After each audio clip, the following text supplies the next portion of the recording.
Borja y bueno, soy la coordinadora de la sección de consumo del Colegio de Abogados de un año y medio aproximadamente. Agradecer que estéis hoy aquí en esta jornada en la que vamos a tratar las cláusulas abusivas más comunes en los contratos con los consumidores, desde el aéreo, el sector del suministro eléctrico, telefonía, en fin. Va a haber una primera ponencia de Rosana Pérez, a la que agradezco pues, su colaboración en esta jornada, y una segunda ponencia se la ha tratado por Fernando Sánchez, también compañero nuestro, con una amplia experiencia en la defensa del usuario en este tipo de contratos. Y bueno, luego después de cada ponencia habrá un turno de preguntas para las cuestiones que queráis plantear sobre este tema. Yo sin más dilaciones voy a presentar a Rosana. Algunas notas. Es abogada en ejercicio, miembro del Colegio de Abogados de La Rioja, directora en Pérez Rivera Abogados, despacho multidisciplinar especializado en Derecho Civil, Mercantil y Procesal, en Mobiliario Registral. Compagina el ejercicio profesional de la abogacía con la actividad docente investigadora. Es profesora del Máster de Acceso a la Abogacía en la Universidad de La Rioja, letrada traductora en Derecho Inglés y juzgado en Políticas Jurídicas. Preparando el doctorado en Derecho, ha estado a Bolonia, máster en Derecho Fundamentales en la UNED, doctorado en Derecho Civil, línea de investigación, Derecho de Consumo, cláusulas abusivas, hipoteca, dación en pago, insolvencia de la persona física, etc. Colabora en la revista Crítica de Derecho Inmobiliario, editada por el Colegio de Registradores de la Propiedad Mercantil de Málaga, con más de 50 artículos publicados. Sus publicaciones además se pueden consultar en www.dialnet.es. Es conferenciante habitual y ponente en seminarios y congresos en materias relativas a derecho civil, consumo, mercantil, el inmobiliario registral. Y bueno, ya sin más dilaciones vamos a empezar con la primera ponencia, en la que interviene Rosana Pérez, sobre cláusulas abusivas más comunes en los contratos con los consumidores. Adelante, Rosana. Muchísimas gracias, Teresa. En primer lugar, agradecer a Teresa, coordinadora de la sección Consumo, pues la invitación a estas jornadas y la posibilidad de estar con vosotros esta tarde. También agradecer al decano y al vicedecano de ICA Málaga, siempre su amabilidad conmigo y con todos los compañeros. Estamos muy agradecidos a ellos, y agradeceros a vosotros vuestra asistencia y vuestra presencia. Al mismo tiempo, el Colegio de Abogados de Málaga veo que hace muchísimas jornadas de formación, cosa que me parece interesantísimo para todos los abogados, dividido en diferentes secciones, y es un lujo y una suerte que podéis contar con esto, porque en otros colegios no tenemos nada de esto. En el colegio donde yo estoy no hay nada de esto, entonces me parece fundamental que todos los abogados tengamos posibilidad de formarnos en diferentes materias, porque hoy en día cuanto más preparados estén en las materias que cada uno tiene en su despacho, me parece fundamental que los centros de abogados hoy en día hagan todo este tipo de jornadas y de cursos con coordinadores, con diferentes secciones y con una junta de gobierno que apoya esto, porque de verdad tenéis muchísima suerte. Bueno, ahora vamos a la ponencia. Hola, buenas tardes. Buenas tardes.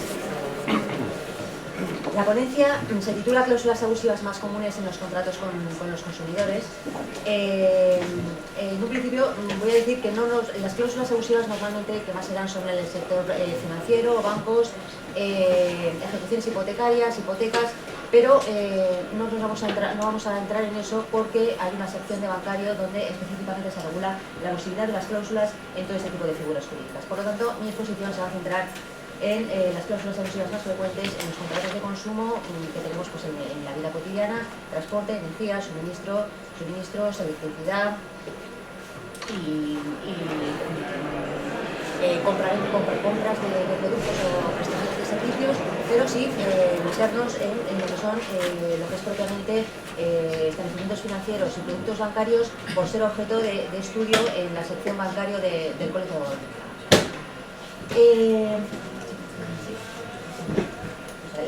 En primer lugar, ¿qué entendemos por cláusulas abusivas?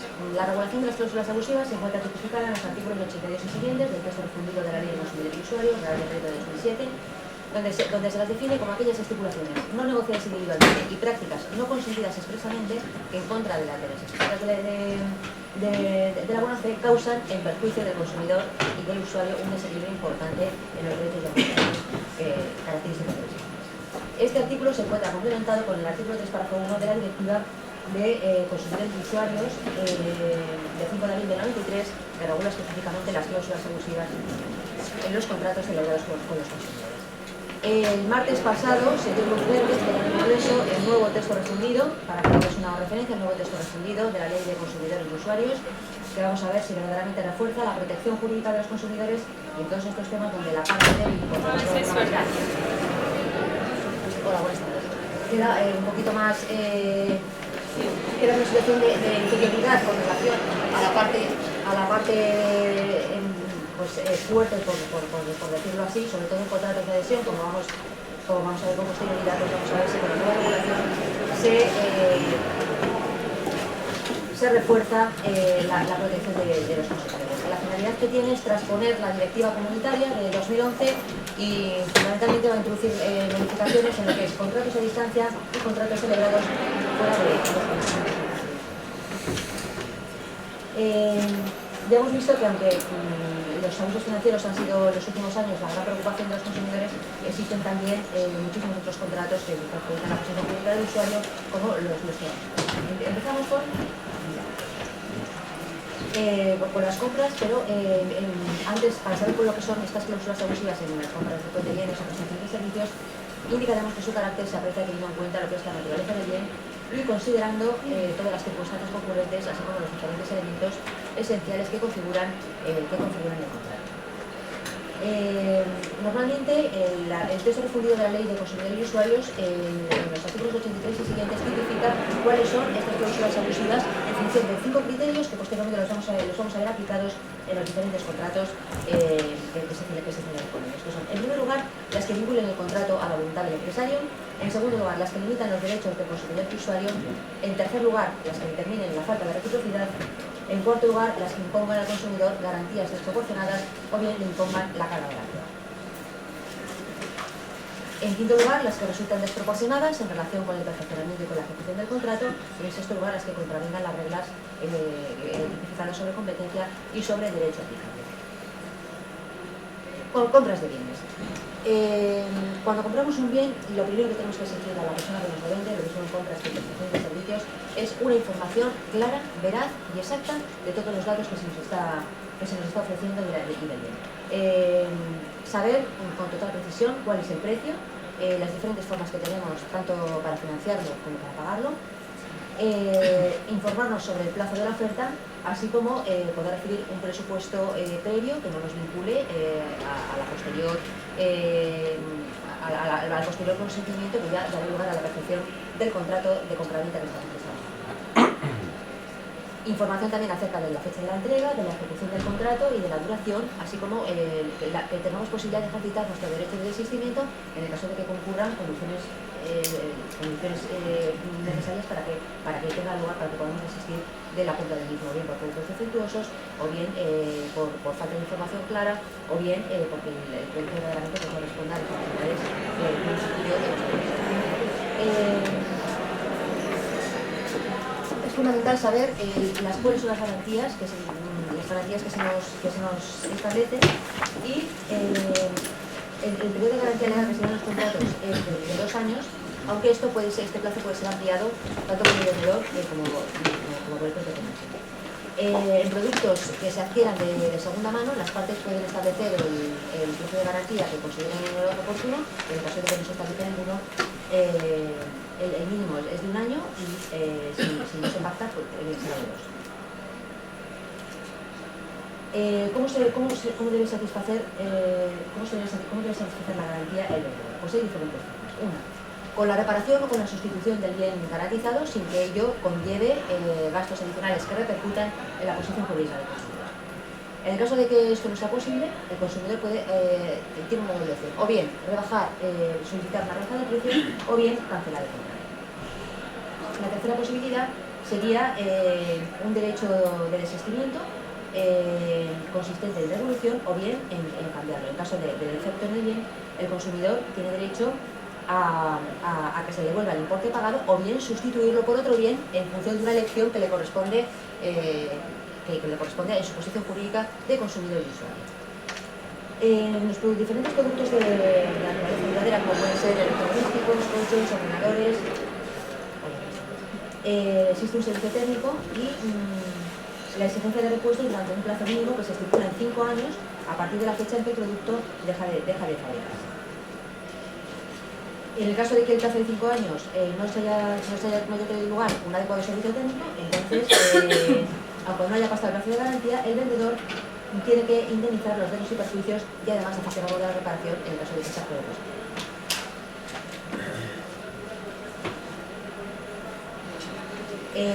Las reparaciones también tienen la correspondiente garantía. Una vez que llevamos el bien que hemos comprado a repararlo, esto también tiene una garantía, además de la inicial cuando lo hemos comprado en momento.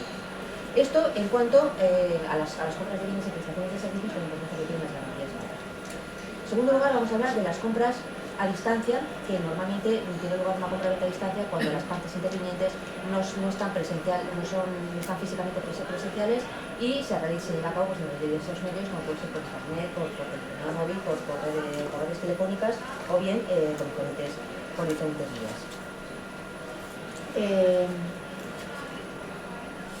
El empresario, cuando las ventas se hagan a distancia, debe darle una información adecuada tanto del coste como de las características del bien o servicio ofertados, de los métodos de pago de que dispone y el envío del producto o bien la duración del contrato. Es conveniente que todos como consumidores y usuarios exijamos que esta información se nos dé por escrito y que se nos faciliten todas las condiciones de contratación que van a regir la normativa de la compra del bien o del servicio con la finalidad de que el consumidor quede perfectamente informado, incluida la letra pequeña y todas las condiciones que se estipulen con la finalidad de garantizar la perfecta información de la posición jurídica del consumidor. Para que tenga lugar la contratación por este medio es necesario que exista una aceptación expresa por parte del consumidor, la cual puede venir determinada de dos maneras, bien directamente, poniéndose en contacto directo con el vendedor, aceptando expresamente tanto las cláusulas como las diferentes condiciones generales que se hayan estipulado en el contrato, o bien de manera indirecta a través de las páginas web, que muchas veces habéis visto que cada página web tiene formularios impresos donde simplemente los rellenas y ello puede implicar también una aceptación expresa por parte del consumidor. Una vez realizada la aceptación, el vendedor debe confirmar como consumidor o usuario que ha recibido la aceptación y para ello tiene un plazo de 24 horas. A partir de entonces es cuando el contrato queda perfeccionado y formalizado. Cuando entre en vigor el nuevo texto de Ley de Consumidores y Usuarios, que ya hemos dicho al principio que está ya en el Congreso, una vez que se apruebe toda la regulación que hace sobre consentimiento del consumidor, se va a sentir específicamente que este consentimiento se realice por escrito, una vez que entre en vigor.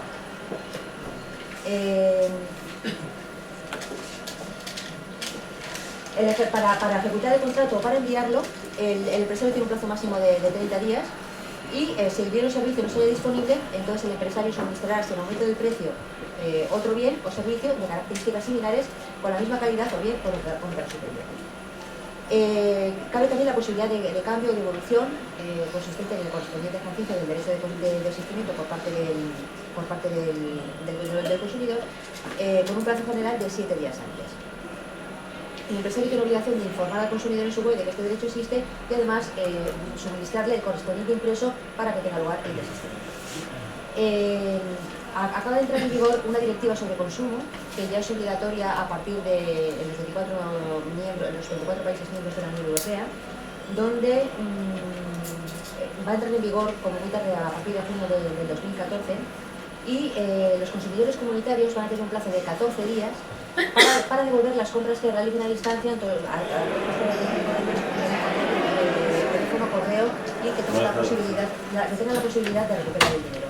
Hasta ahora el plazo para la devolución es de 7 días y a partir de que entre en vigor esta directiva, que ya os digo que se intentará aplicar a partir de junio, el plazo es de 14 días. Esta es una de las principales modificaciones que se van a introducir.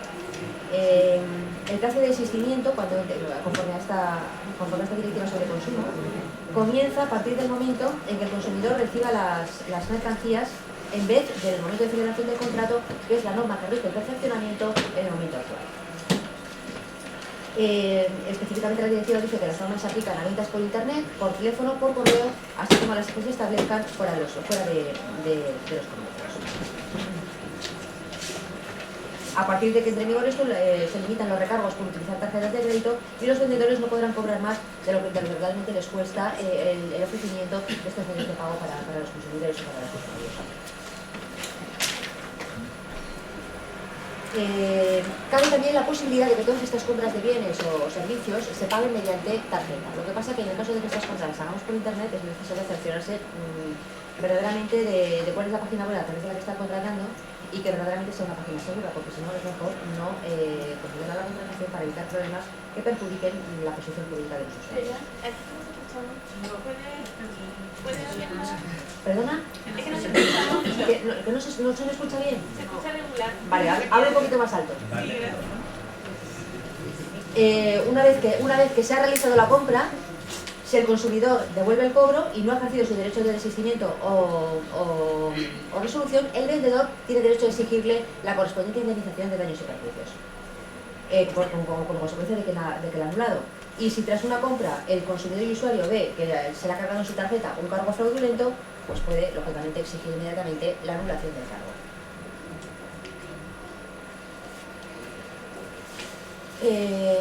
Hay un supuesto específico en la compraventa de viviendas donde el artículo 89, párrafo 3º del texto refundido de la Ley de Consumidores y Usuarios establece que son abusivas las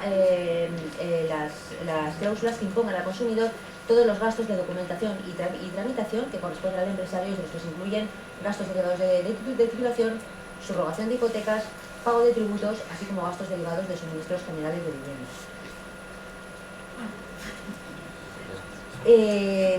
Estas cláusulas se encontraban anteriormente reguladas en los artículos 20 y siguientes de la disposición adicional primera de la ley anterior, pero cuando se reformó y se derogó por el Real Decreto Legislativo de 2007, todo eso se suprimió y únicamente la referencia que se hace es en el artículo que hemos visto, el 86, donde se regula esta ley.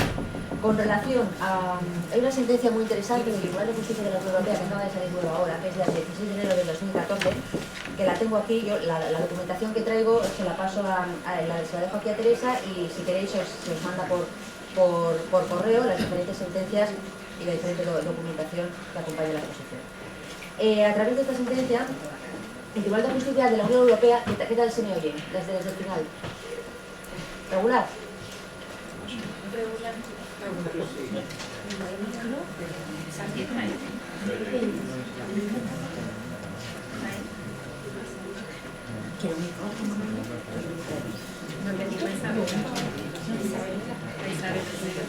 No, ya algo más alto, si no... Yo creo que se me oye bien, ¿no? Hola, ¿qué tal? Sí. El problema a lo mejor no es que hable más bajo, más alto, es que creo que la fluidez es demasiado rápida. Si tuviese Vale. más alto, Vale. por mi parte, vamos. Perfecto, muchas gracias por la observación. Nos esperamos que me traigan el... Vamos a intentar si conseguimos un medio. Porque tenéis que dar tanta información. ¿Cómo? Y tienes tantas cosas que me contar. No hay micro, ¿eh? ¿No hay micro? Bueno, pues nada, pues ya intentaré hablar un poquito más alto. En el caso, me levantéis la mano si bajo el tono y yo ya... Perdón. Hola, buenas tardes.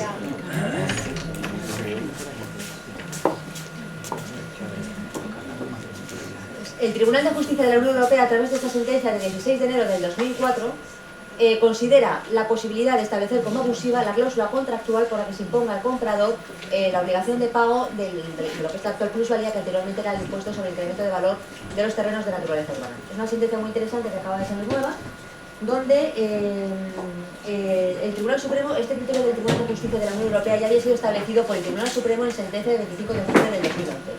Lo que pasa es que había fallos contradictorios de diferentes audiencias provinciales en donde se discutía la posible abusividad de la misma.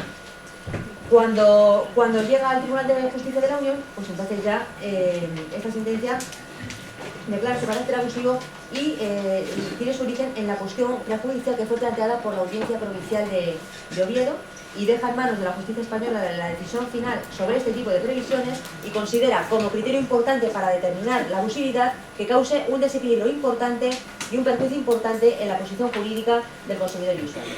Desequilibrio que no necesariamente tiene que ser siempre económico ni de carácter cuantitativo, sino que también se alude a un criterio que se establece con caracteres nuevos, que es la existencia de un desequilibrio de carácter jurídico. Combinando los dos aspectos, aun cuando verdaderamente económicamente no suponga un perjuicio irreparable, pero sí se tiene en cuenta el criterio del desequilibrio jurídico, que lleve consigo una lesión suficientemente grave. Dice la ponente del fallo europeo, que es la magistrada María Berger, que para determinar si existe este desequilibrio importante, no basta con realizar una precisión económica de la naturaleza cuantitativa que descanse en una comparación entre el importe total de la operación por un lado y los costes por otro, sino que este desequilibrio importante puede resultar simplemente de una lesión grave de la situación jurídica en la que el consumidor se encuentra, en virtud de las disposiciones nacionales aplicables.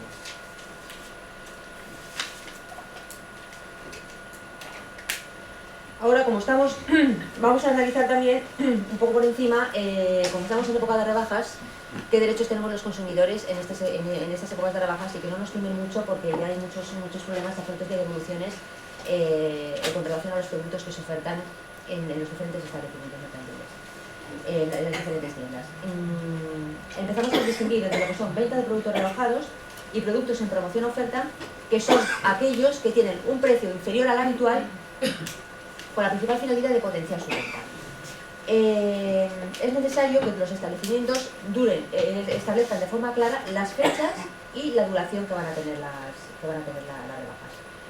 Todos los productos rebajados tienen que tener un ticket donde conste el precio anterior y el precio nuevo, para que el consumidor pueda apreciar la diferencia de precio entre uno y otro, y normalmente son ventas que se realizan en los establecimientos con carácter habitual las mismas, pero con un precio más rebajado.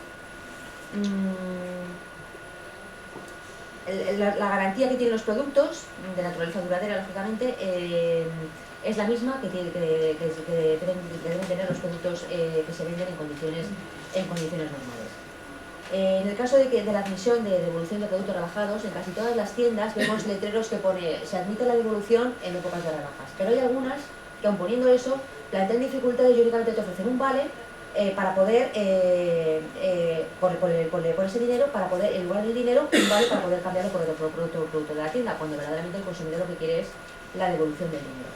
El otro día me comentaba un compañero que es también abogado y docente en la universidad, que él en rebajas les va a contar a sus alumnos las dificultades de pedir una hoja de reclamación en periodos de rebajas, porque no te la sacan ni bien ni mal en la tienda. Y en concreto, este era un producto que le había comprado un amigo que le quedaba pequeño, que le ofrecieron la posibilidad de devolver el dinero.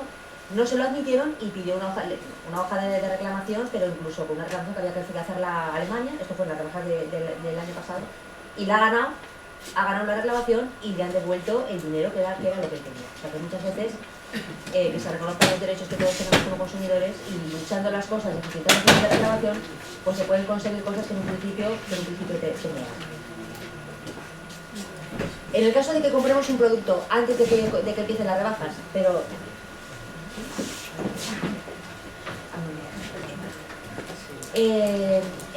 antes de que empiecen las rebajas y queramos devolverlo una vez que ya las rebajas han comenzado, se plantea que el vendedor qué obligación tiene, qué precio nos tiene que devolver, el anterior o el posterior. Pues lógicamente, y para evitar abusividades, pues el precio que nos tiene que pagar es el que hemos pagado en el momento de la compra con el que realizan las rebajas, no el que conste en el momento de la rebaja.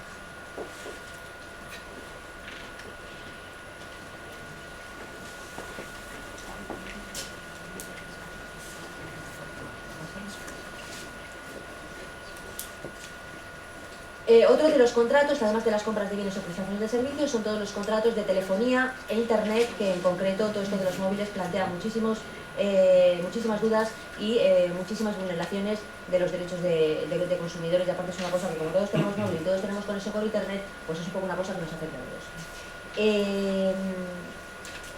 Verdaderamente los mayores quebradores de cabeza y las mayores reclamaciones se realizan pues cuando te ofrecen una velocidad de navegación en internet que es mucho menor de la que te han ofertado, problemas a la hora de liberalizar los móviles con penalizaciones excesivas, problemas a la hora de portabilidad, de cambiar de portabilidad y exigir muchas veces fianzas, que ahora vamos a ver que son totalmente abusivas.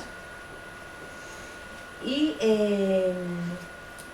en primer lugar, cuando se solicita el alta de un teléfono, cuando se pide un traslado de línea, el plazo máximo que tiene el operador para darnos la línea es un plazo de 60 días. En el caso de que el operador incumpla este plazo, el consumidor tiene derecho a que se le compense eximiéndole del pago de tantas cuotas mensuales de abono equivalentes al número de meses en que el operador haya superado el plazo.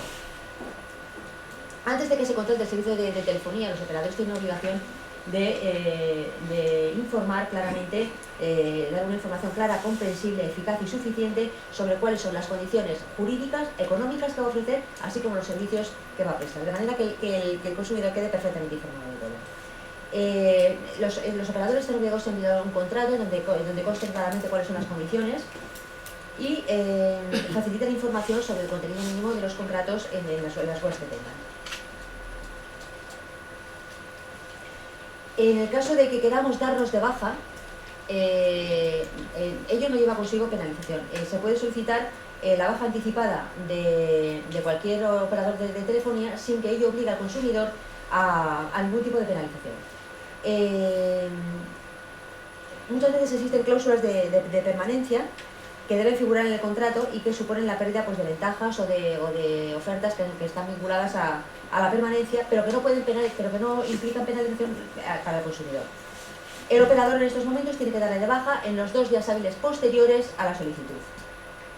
Y sí puede haber penalización en el caso de que incumplamos esta obligación de permanencia entre los diferentes operadores, siempre y cuando pues, haya habido un regalo promocional o una oferta especial, como por ejemplo pues, que nos entreguen una terminal gratis o bien que haya algún tipo de descuento. Para que los operadores de telefonía nos cambien las condiciones, es necesario que lo notifiquen y el plazo que tienen para ello, con la finalidad de que el consumidor quede perfectamente informado, es de un mes con un mes de antelación. A partir de este momento el consumidor, si no está de acuerdo con las nuevas condiciones, puede darse de baja de forma anticipada y sin penalización en el caso de que no esté conforme con ellas.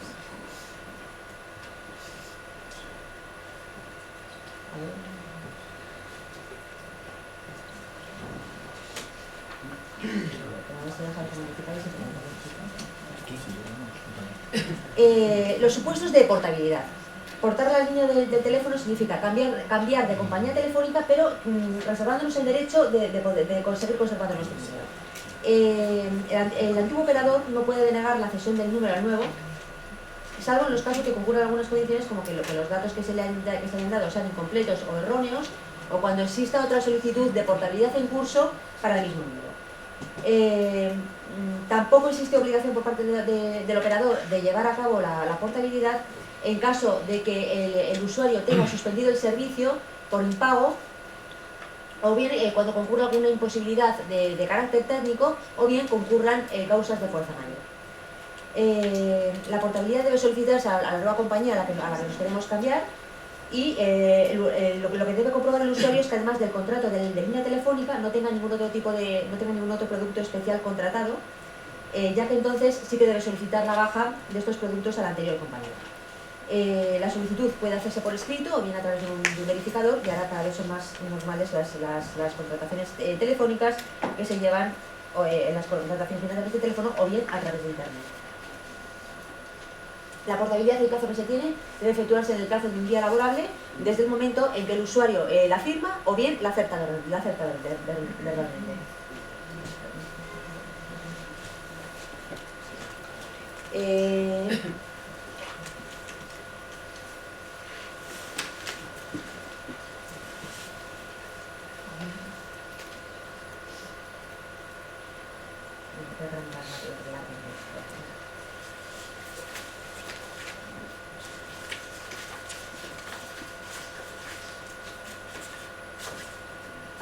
Vamos a ver, las cláusulas abusivas que son muy frecuentes en caso de cancelación de portabilidad. Si aplicamos el artículo 68 del texto refundido de la Ley de Consumidores y Usuarios, vemos que concede al usuario el derecho de desistimiento en el plazo de 7 días hábiles desde la entrega del bien o bien desde la celebración del contrato de prestación de servicios, sin penalización y sin que ello conlleve ningún tipo de gasto para el consumidor. Esto por el juego del artículo 67 en relación con el 73. Específicamente, si aplicamos el 87 párrafo sexto, vemos claramente la abusividad de estas cláusulas, que nos dice que el artículo dice califica como cláusulas abusivas aquellas que impongan obstáculos onerosos o desproporcionados para el ejercicio de los derechos que tiene reconocidos el consumidor en el contrato. Por lo tanto, todas aquellas cláusulas que impongan al usuario el pago de un precio o bien el anticipo de un bien para poder ejercitar el desistimiento se consideran como cláusulas abusivas. La argumentación jurídica se basa en estos artículos 67, 73 y 87 párrafo sexto. También el artículo 10 de la Ley 7/96 de Ordenación del Comercio Minorista prohíbe al vendedor exigir anticipar pagos o prestaciones de garantías, incluida la aceptación de efectos que garanticen un eventual resarcimiento para que se pueda devolver la mercancía. Y además tampoco es posible exigir garantías o anticipos de pago previos a la prestación del servicio o bien a la entrega del bien que garanticen un eventual resarcimiento del operador para el caso de que no se ejercite el derecho de desistimiento del contrato. Son frecuentes la posibilidad de que exijan fianzas que pueden ascender a 20 o incluso a 50 euros para poder cancelar la portabilidad que hemos solicitado, lo cual implica claramente el carácter abusivo de dicha cláusula, porque claramente la Ley de Defensa, a través de los artículos que hemos mencionado, establece que ello implica el reconocimiento del derecho de desistimiento por parte del consumidor sin que lleve consigo la exigencia de ninguna prestación ni la exigencia de ningún tipo de garantías. ¿Cuáles son las reclamaciones más habituales en materia de telefonía móvil y en materia de telefonía fija? En primer lugar, que no estemos de acuerdo con la factura que se nos pone. El plazo para presentar la reclamación es de un mes a contar desde que se nos envía la factura. La segunda causa de reclamación más frecuente: servicios que ahora nos están diciendo que los tenemos que pagar cuando en un principio nos han sido ofertados gratuitamente. En tercer lugar, que se incumplan las condiciones del contrato y de la oferta, por ejemplo, que nos den una velocidad inferior a la que hemos contratado o a la que hemos solicitado. En cuarto lugar, averías y cortes del servicio telefónico o de Internet, en cuyo caso el consumidor tiene derecho, por la consiguiente interrupción del servicio, a la indemnización que le corresponde.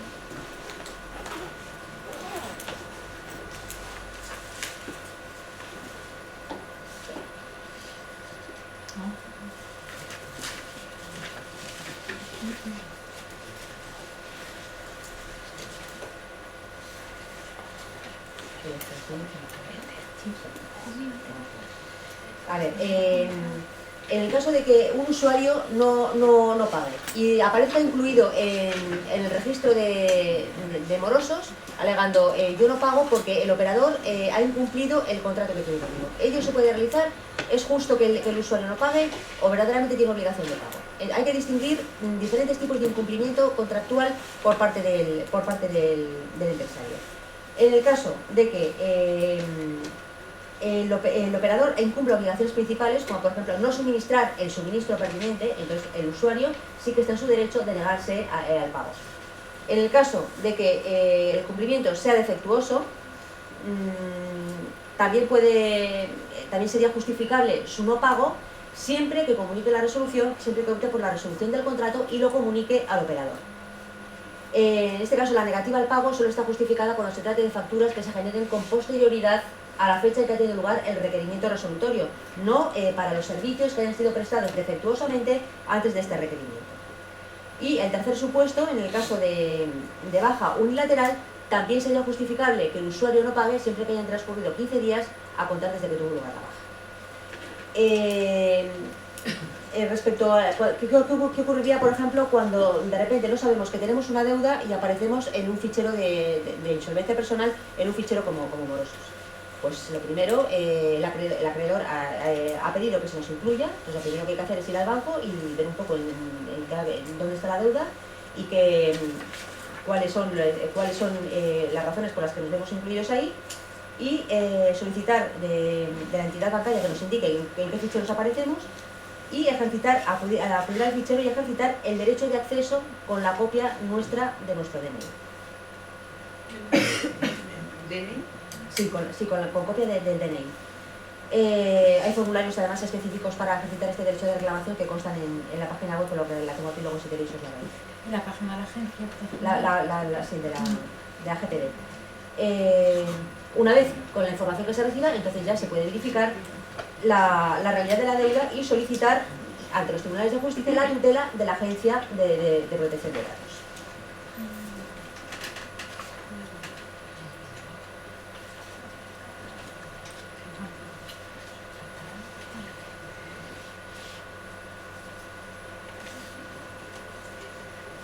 Vamos a ver, el tercer contrato que vamos a analizar son los casos de energía, de suministro de gas y de electricidad.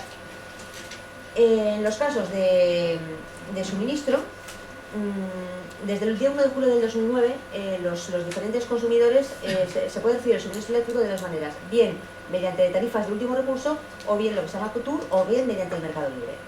En el caso de que tengamos contratado suministros de último recurso, el precio viene determinado por la tarifa de último recurso, precio que se encuentra regulado por el Ministerio de Industria. En el caso de que el contrato de suministro sea en mercado libre, en este caso la parte del suministro tiene dos modalidades: una fija, que viene regulada por el Ministerio, y una variable, que es la referida al consumo. Solamente se pueden ajustar a esta modalidad de mercado libre las potencias contratadas de más de 10 kilovatios y los consumidores con suministros en alta tensión superior a 1000 voltios. También indicar que existe la posibilidad, para favorecer los consumidores y usuarios, la existencia de un bono social para rentas más desfavorecidas, donde se les aplica la tarifa que ha estado vigente en los 2 últimos años anteriores a la celebración del contrato, y para ello tienen que ocurrir pues, determinadas condiciones, bien jubilados que tengan pensiones de jubilación, pensionistas con 60 o más años, personas físicas que tengan una potencia contratada en la vivienda habitual inferior a 3 kilovatios, familias numerosas, o bien, pues lógicamente, familias que tengan todos sus miembros en situación de desempleo. ¿Cuáles son los derechos de los consumidores en estos supuestos de electricidad? Pues son los siguientes: derecho de acceso y conexión a redes de transporte y distribución de energía eléctrica. En segundo lugar, los consumidores conectados en tensión de hasta 10 kilovatios tienen derecho al suministro a tarifas de último recurso aprobadas por el Gobierno. Las compañías tienen diferentes obligaciones con el consumidor, que son atender en condiciones de igualdad las demandas de nuevos suministros y la ampliación de los mismos, informar y asesorar a los consumidores y procurar un uso racional de la energía. En el caso de que existan errores de tipo administrativo, los cobros y las devoluciones, pues se procedería a llevar a cabo el ejercicio de responsabilidades pertinentes, y también se procedería a efectuar una facturación complementaria. Si se han facturado cantidades inferiores a las debidas, la diferencia puede ser prorrateada en tantas facturas mensuales como meses transcurrieron en el error. ¿Cuáles son los principales motivos por los que podemos reclamar como consumidores? Pues que existen irregularidades, que de repente nos llega una factura con un consumo excesivo que consideramos que verdaderamente no lo hemos gastado, y en estos supuestos generalmente que vemos un consumo excesivo un precio excesivo para lo que nosotros hemos consumido, normalmente son cuestiones de tarifa, que tenemos contratado una tarifa más alta, y por ello aun cuando el consumo no sea mucho, pero sí que lo sube lo que es lo que es el precio económico de la factura. El segundo supuesto: ofertas comerciales engañosas.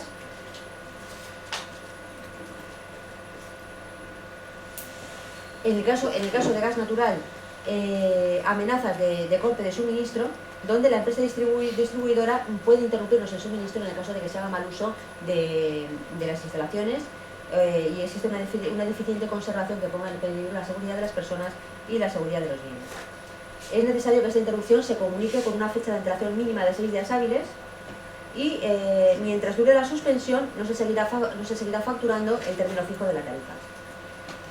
En tercer lugar, también otro de los motivos de reclamación es que existan fraudes en inspecciones, así como en revisiones de aparatos. Las inspecciones solamente pueden realizarse cada 5 años y dentro del vencimiento, dentro del año natural en el que vence cada periodo. Respecto a cómo podemos reclamar en luz y gas, únicamente decir aquí que las reclamaciones se pueden formular al servicio de atención al cliente o bien a los órganos competentes de cada comunidad autónoma. De todas formas, luego la ponencia del compañero Fernando va a explicar un poquito cómo se reclaman en todos estos supuestos de contratos celebrados con los consumidores, entonces me remito a lo que él va a explicar. ¿Qué pasa?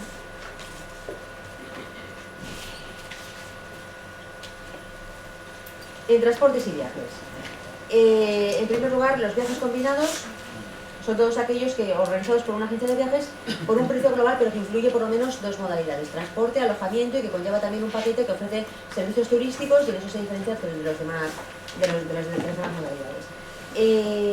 Decir que la Comisión Europea en estos momentos ha lanzado una propuesta de revisión de la directiva que regula los viajes combinados, que esto es una cosa también novedosa. Y con esta revisión de la normativa que está vigente desde 1990 y de la que Bruselas viene trabajando desde el 2009, se busca garantizar una mejor protección de todos los consumidores que reserven viajes en donde se incluyan hoteles, alquiler de automóviles, prestación de servicios turísticos y un conjunto de prestaciones de servicios que van incluidos dentro del contrato que estipulan. Por lo que respecta a los derechos de los adquirentes de viajes combinados tradicionales y personalizados, la propuesta introduce normas para reforzar sus derechos.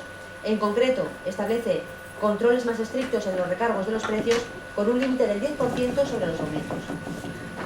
Otro de los aspectos que recoge esta directiva es la obligatoriedad de informar de manera clara y comprensible de que el organizador es responsable de la correcta ejecución de todos los servicios que van incluidos en el contrato que se ha estipulado.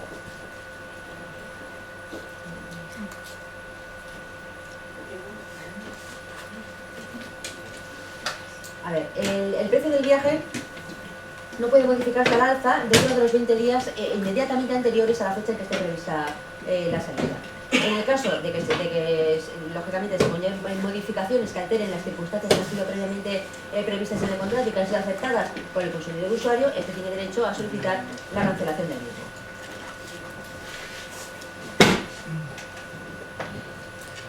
En el caso de que se cancele el contrato, el consumidor debe solicitar la inmediata devolución de las cantidades que ha pagado, o bien la realización de otro viaje que puede ser de calidad de la misma o bien de calidad superior. También tiene derecho a una indemnización, a la indemnización pertinente que le corresponde por incumplimiento del contrato, que en ningún caso puede ser inferior al 5% del precio total del viaje contratado en el caso de que el incumplimiento se produzca entre 2 meses y los 15 días inmediatamente anteriores a la fecha de realización del viaje. O sea, 5% del precio total si el incumplimiento se produce entre 2 meses y 15 días. La siguiente cuantía sería del 10% si el incumplimiento se produce entre 15 días y los 3 días anteriores. Y el tercer supuesto sería el 25% en el caso de que el incumplimiento se produzca entre las 48 horas anteriores.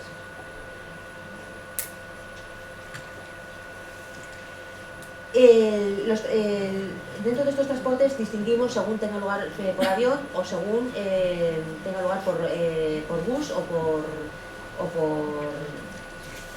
en tren. Son las diferentes modalidades de transporte.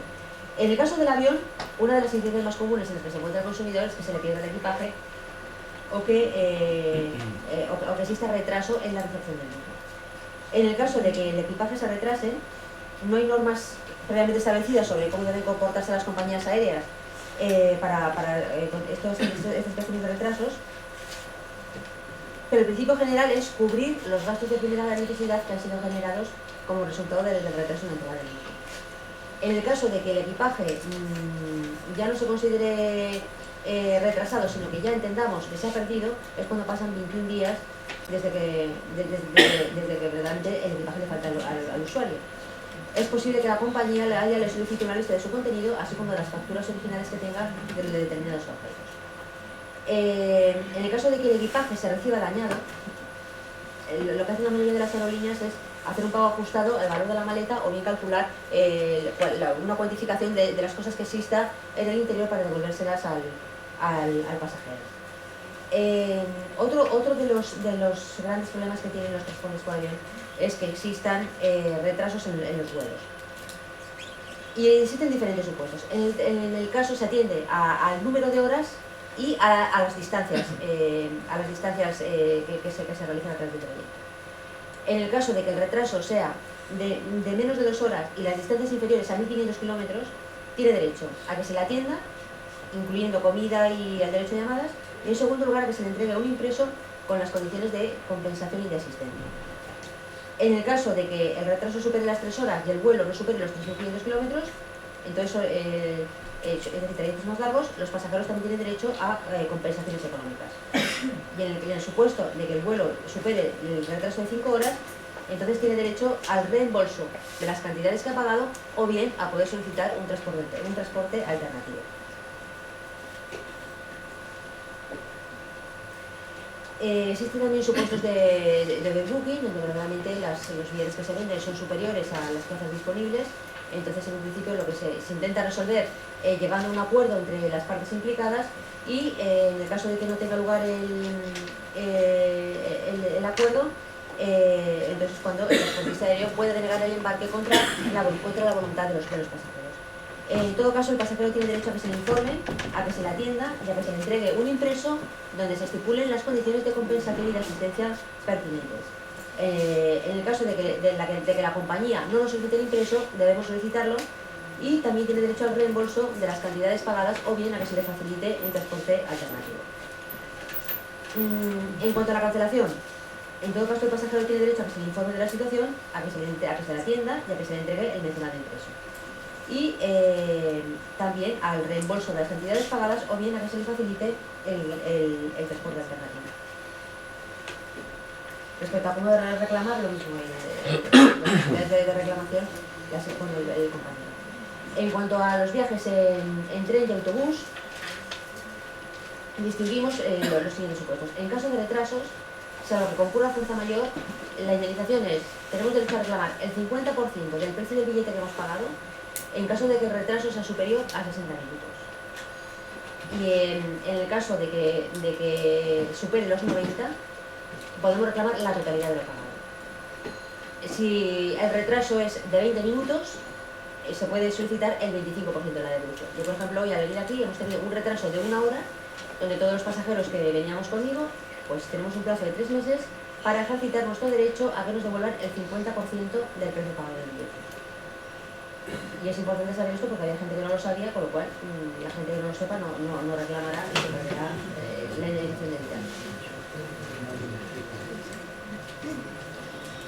En el supuesto de autobús, cuando el servicio es de larga distancia, es decir, más de 250 kilómetros, entonces existe garantía de reembolso o bien transporte alternativo.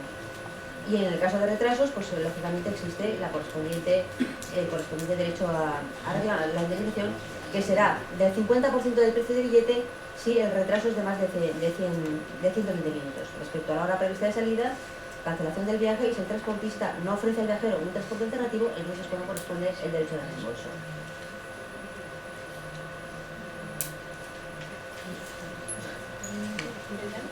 Si el retraso de una huelga se puede exonerar.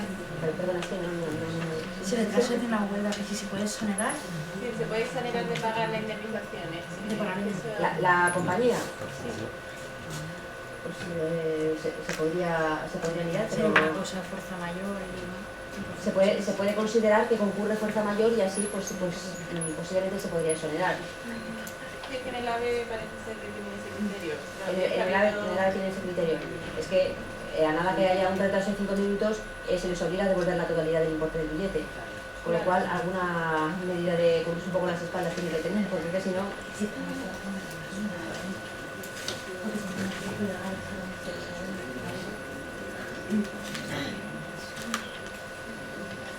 Luego, muy brevemente vamos a aludir solamente a los seguros, donde como contratos de adhesión, pues es uno de los contratos donde la posición jurídica de la parte consumidora queda muy debilitada respecto al empresario o oferente, que es el que un poco lleva la voz cantante del contrato. Es necesario que conceda al consumidor el listado de condiciones generales y de condiciones particulares, y en concreto es uno de los contratos donde existe mucha opacidad a efectos de que verdaderamente el consumidor no sabe, el usuario no sabe cuáles son las condiciones que ha contratado, cuándo puede ejercitar su derecho de desistimiento, cuándo puede resolver y cuándo le corresponde la indemnización estipulada. Por eso las compañías deben dar información sobre cómo afrontar un siniestro y cuáles son las posibilidades de defensa que tiene el consumidor en el caso de que no esté de acuerdo con la indemnización o con la resolución. El usuario en todos estos casos debe interponer escrito de reclamación ante el servicio de atención al cliente de la compañía aseguradora. La compañía tiene un plazo de 2 meses para contestarle, y en el caso de que no conteste o bien la contestación no sea satisfactoria, entonces el usuario puede interponer queja o reclamación ante el servicio de reclamaciones de la Dirección General de Seguros.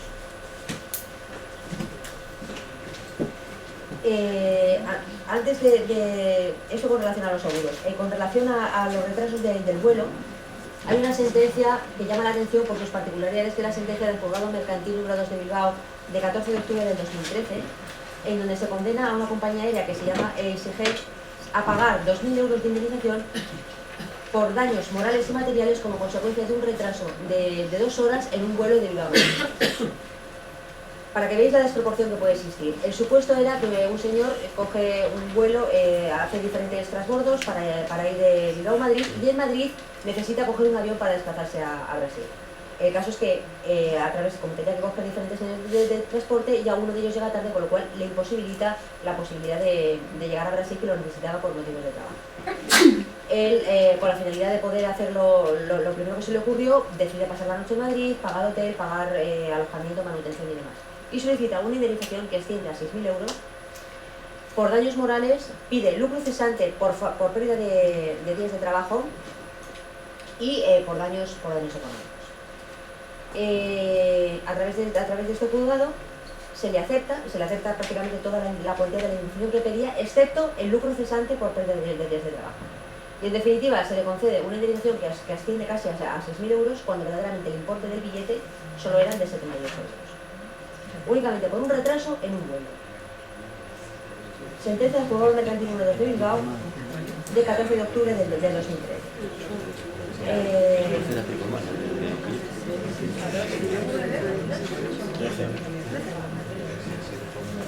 La sentencia considera que existe un incumplimiento por parte del contratista y le considera responsable de los daños causados, y considera irrazonable la argumentación de la compañía, que imputa la culpa al pasajero por contratar 2 vuelos y se le dice que los había contratado con mucha falta de previsión y que por ese motivo no tiene derecho a la indemnización. El fallo sorprende sobre todo por la desproporción entre el billete y la indemnización acordada por daños morales y por daños materiales. Verdaderamente sí que... ¿Perdona? ¿Mercantil 2? Sí, Mercantil 2 de Bilbao. 14 de octubre del 2013. Verdaderamente sí que existe culpa por parte de la empresa EasyJet, existe una relación de causalidad entre el daño y lo realizado por ella. Lo que es más discutible es eso dentro del ámbito del artículo 1108 del Código Civil, cuando establece que solo son imputables al deudor los incumplimientos que no vengan motivados con mala fe, porque verdaderamente la empresa no tenía ninguna mala fe en esto, y eso es un poco lo que suscita más duda, pero está claro que el daño producido al usuario existe y que tiene derecho a una indemnización. Lo que sorprende es la desproporción entre el precio del billete y la indemnización que consigue. Pero el abogado que lo llevó, pues la verdad es que lo hizo muy bien. Claro, es la última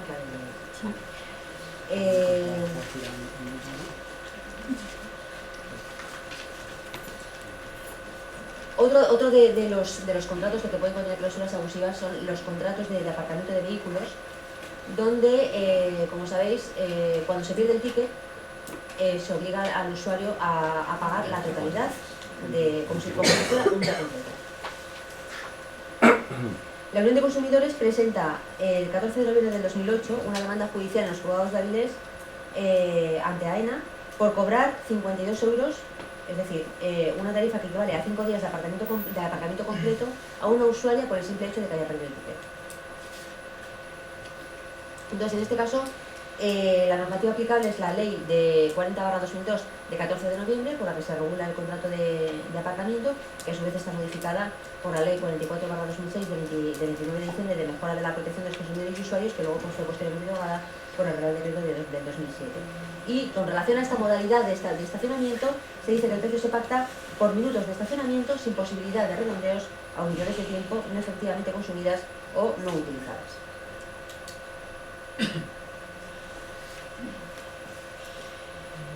Y otra de las cosas que plantea el problema de la abusividad es si podemos considerar abusiva la llamada zona azul. La llamada zona azul. Si es correcto o no establecer en las zonas azules una duración mínima de minutos para aparcar. El artículo 87, párrafo quinto de la ley dice: se consideran expresamente abusivas aquellas cláusulas que prevén el redondeo al alza en el tiempo consumido o en el precio de los bienes o servicios, o cualquier otra estipulación que prevea el cobro por productos o servicios no efectivamente usados o consumidos de manera efectiva. De tal manera que podemos pensar, pues vale, con la aplicación aplicamos este artículo 87, párrafo quinto, que a primera vista pues es lo primero que se nos viene a la mente. Pero hay que tener en cuenta cuál es la naturaleza jurídica de la zona azul, y no se rige por normas de una relación de derecho público, sino se rige por normas de derecho privado, que conlleva la posibilidad de utilizar un uso público y que de venta a tasa. Se trata de una forma de aprovechamiento especial del dominio público viario que justifica tasa y que se encuentra regida por las correspondientes ordenanzas municipales. Verdaderamente esto no significa que no exista ningún tipo de control y que ello no sea abusivo, por mucho que en este supuesto, como consecuencia de la naturaleza jurídica del contrato en sí mismo celebrado, no podamos aplicar el 87 párrafo sexto de la ley de consumidores y usuarios, sino que la normativa por la que se requerían los mecanismos de control se requerían por normas de derecho administrativo. Entonces habría que impugnar la ordenanza municipal ante la jurisdicción contencioso administrativa, invocando su nulidad por vulnerar una norma de rango superior, como es en este caso el artículo 87 párrafo quinto de la ley. Ya cuando hemos dicho que no vamos a plantear las cláusulas abusivas en relación con las ejecuciones hipotecarias, porque es un tema de derecho bancario, no me resisto a contaros una sentencia que acaba de salir última, muy interesante, dictada por el juez mercantil de 3 de enero del 2004, que la tengo aquí, pues alguien luego la quiere, donde declara abusivas las cláusulas de ejecuciones hipotecarias que se realicen ante notario y en las que no intervenga el juez. O sea, los notarios hoy en día no pueden... 2014. 3 de enero, sí, perdón, acaba de salir ahora 3 de enero del 2014, y es muy interesante porque se dice que el notario no puede intervenir en este procedimiento de ejecución hipotecaria y que se considera abusiva cuando no se lleva a cabo un procedimiento judicial. Por el carácter novedoso me interesa traer la colación porque ha levantado mucha expectación y fundamental que los consumidores y usuarios tengan derecho a solicitar la intervención judicial y que estos procedimientos de ejecución hipotecaria no se lleven a cabo solo ante notario. Todo ello vendría motivado por todos estos supuestos de venta extrajudicial ante notario, que ya se había dudado de la constitucionalidad de los artículos que la regulan en el reglamento hipotecario y que luego ha pasado con la ley 1/2013 a quedar tipificado en el artículo 129 de la ley hipotecaria.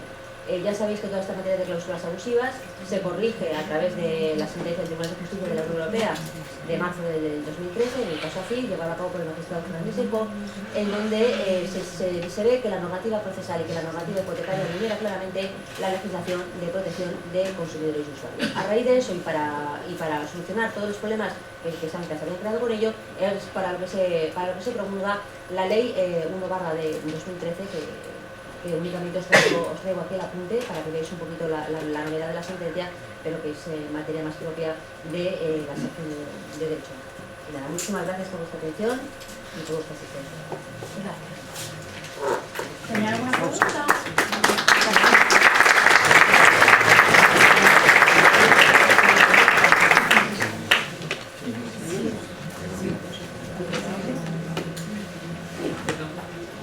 No me queda muy claro porque la pregunta más habitual de los clientes cuando el tema, por ejemplo, del teléfono una persona se cambia de compañía, por ejemplo, de Orange a Movistar, le quedan 3 meses, por ejemplo, para terminar el contrato, y le dice la otra compañía que le va a cobrar 190 euros de penalización, es decir, la misma penalización que si se hubiera cambiado al mes de firmar el contrato. Entonces, ¿eso es abusivo o qué se puede hacer frente a eso? Todas las penalizaciones excesivas son abusivas. En el caso de que pudiera existir alguna penalización, tiene que ser proporcional al tiempo que falte para cumplir el contrato que ha sido previamente establecido. Porque si el contrato lleva consigo obligación de permanencia, las penalizaciones excesivas son abusivas, y en el caso de que se pueda establecer alguna, que no sé exactamente a cuánto puede oscilar, tiene que ser proporcional al tiempo que falte para cumplir el contrato que previamente se ha estipulado. Pero eso se lo he dicho yo ya al cliente, pero eso yo lo he deducido. ¿De dónde viene? ¿Viene ahí en la ley? No, ¿dónde? Que sea proporcional, porque por ejemplo en un contrato de, todos sabemos, de alquiler, si la jurisprudencia dice que si son 5 años... Ya que está regulado por ley, quiere decir que aquí no hay una ley específica Sí, pero sí hay jurisprudencia que dice que, como ves, que el beneficio que tú tienes tiene que ser proporcional a la penalización que te está exigiendo la empresa. Es decir, yo por ejemplo soy árbitro de la Junta Arbitral de Consumo Municipal y los temas de telefonía los resolvemos de la siguiente manera. Si Movistar o Vodafone te está pidiendo por 24 meses de permanencia, te está pidiendo 350 euros y te ha dado un iPhone, y a ti te quedan 3 meses y te quieres ir a Orange, por ejemplo, porque te ha ofrecido mejor tarifa, pues hacemos una regla de 3, si 24 meses son 350 euros, los 3 meses que te quedan, ¿cuánto será? Te hacemos una regla de 3. Entonces, por eso no te puedes ir la totalidad del importe que te pide como... Lo que aplica por analogía o sentencias parecidas, igual que, por ejemplo, los contratos de arrendamiento que se resuelven antes del... Efectivamente, porque normalmente los arbitrajes de consumo que celebramos en la Junta Arbitral de Consumo Municipal y provincial son en equidad. Entonces, en equidad tenemos que aplicar las reglas de la buena fe. Pero si estudiamos sentencias parecidas en tribunales de justicia para ver qué es lo que se está aplicando por parte de los jueces. Y en ese sentido, eso es lo que se está teniendo en cuenta. ¿Y qué ocurre si porque también es habitual que tú te opones y ahora resulta que la compañía te quiere pasar la factura, el cliente coge, lo que hace es que va al banco y devuelve el recibo y quita lo que es la domiciliación, sí. Y ahora se encuentra con que le manda las cartas amenazantes hechas que te dice que te van a meter en el andén? ¿Qué haces tú frente a eso? Porque yo he ido loco y presento una reclamación que era porque una reclamación muchas veces por la reclamación no se consigue nada porque las empresas muchas veces actúan como actúan, y si Movistar y Vodafone están adscritas a las juntas arbitrales de consumo municipal y provincial, pues ahí se están solucionando los problemas. Cuando es Orange o cualquier otra operadora, por ejemplo Yastel, se están mandando las solicitudes de arbitraje ante la Junta Arbitral Regional de Sevilla, y el arbitraje termina con un laudo que equivale a una sentencia y que tiene efectos de cosas juzgadas. Para temas de telefonía, en los que a lo mejor irte a un juzgado se te eterniza, y entre gastos de abogado, procurador y costas, ¿vale? Entonces, por temas de telefonía están solucionando por ahí. Pero lo que le aconseja al cliente es decir, que tú tienes que irte a consumo y hacer la reclamación. Sí. Y ahí hay una impresa a lo mejor. Sí, lo que es la hoja de reclamación, que todas las empresas están obligadas a tenerla, y que si es una operadora de telefonía que no tiene sede en Málaga, porque hay muchas, a lo mejor el contrato se ha suscrito a través de internet y demás, pues entonces se hace, la reclamación se formaliza en cualquier oficina de consumo, ya sea de una asociación de consumidores, o bien el Servicio de Consumo de la Junta de Andalucía o el Ayuntamiento. O sea, tu idea era decir, no hay una regulación expresa, como decías, del arrendamiento, está regulado la ley del 94, pues los 25 y siguientes, que te dice, hay un plazo tal, o sea que tienes una regulación específica. Aquí no existe una regulación legal, pero sí criterios jurisprudenciales que van saliendo, a través de los cuales muchas veces las cosas se pueden solucionar, o bien legislativamente o bien jurisprudencialmente. Entonces, en este caso, los criterios jurisprudenciales que hay sentados. Y es más, si esa operadora, a pesar de haber hecho una reclamación, si te ha incluido en un fichero de solvencia patrimonial y tú has formulado la reclamación previa, puedes pedir daños y perjuicios, que hay bastante jurisprudencia en ese sentido. ¿Vale? Que incluso en la página web de mi organización, de ceacu.org, tenemos unos formularios de demanda para interponer demandas en materia de telefonía, transporte aéreo, comercio electrónico y suministro eléctrico, y uno de los supuestos que hay del tema de telefonía era cuando se te han causado daños morales por inclusión en el fichero de solvencia patrimonial sin que la deuda sea cierta, vencida y exigible, que es uno de los requisitos que se exige para ser incluido en el fichero de solvencia patrimonial. ¿Vale? ¿Alguna pregunta? Sí, son dos muy breves, Sí, si me permites. En primer lugar, felicitar a la ponente por la claridad de su exposición. Y la primera pregunta es en relación al contrato de seguro que te has referido. El contrato de seguro de automóviles es un contrato al final multirriesgo, no solamente tiene el seguro obligatorio, sino que tiene un abanico de coberturas y una la de defensa jurídica. Hay varias compañías, por ejemplo, Línea Directa establece 200 euros para motocicletas, para la cobertura de defensa jurídica, y Mafre, esto lo sabrá, son 600 euros para cualquier siniestro de defensa jurídica. Evidentemente, en un accidente de cierta entidad, esas cantidades son insuficientes para cubrir los gastos de defensa jurídica, abogado, procurador, tasa, bueno, son ridículos. El contrato de por sí, la cantidad no puede, impide la ejecución del contrato de defensa jurídica. ¿Se podría considerar esa cláusula abusiva? ¿Esa imposición de ese techo, ese límite de cobertura podría ser abusivo?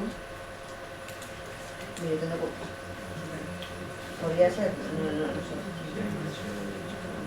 Si lo encuentro toda adhesión, Contrato de adhesión, entonces si la cláusula está en ese contrato de adhesión y el adherente ha aceptado esas cláusulas, se entiende que las ha entendido, las ha comprendido y se cumple el requisito. Vamos a ponernos en la vida real. El adherente ha firmado un contrato y no se ha enterado de nada. Los que estamos aquí, nadie tiene ni puñetera idea de lo que pone su seguro. Esa es la vida real, ¿no? Esa es la práctica.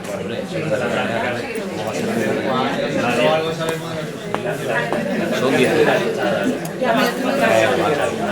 porque en determinados aspectos, digo, el civil regulado